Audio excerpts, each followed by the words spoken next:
Ministra Saúde hatete, possivelmente, Governu se aplika taxa para pasiente sira, nebe hala'o tratamentu e Ospitál Pediatria.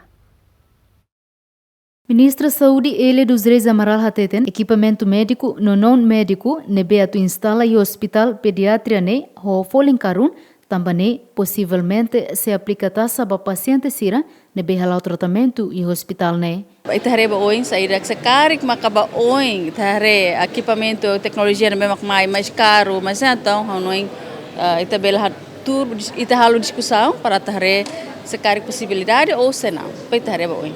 Ministra Saúde mos informa construção Ospitál Pediatria andar 5 dadaune atinge 1% o alunulo resinen no equipa conjunta husi Ministério Saúde, Ministério Planeamento e Investimento Estratégico no Hospital Nacional Guido Valadares observa um equipamento médico no não médico nebe empresa tu instala e hospital ne. Neste momento a fase de construção é 86% ona e agora está em husi equipa composto husi Ministério Planeamento, o Ministério Saúde, o Hospital Nacional, Instituto Autônomo, bem bahalo visita baiha companhia refere makato oferece manebe magsaya manang naing baiha compra de equipamento médico não médico, sira halo visita China, sira concluína, sira fila mai, então noi e tempo barak se halo instalação baiha equipamento refere.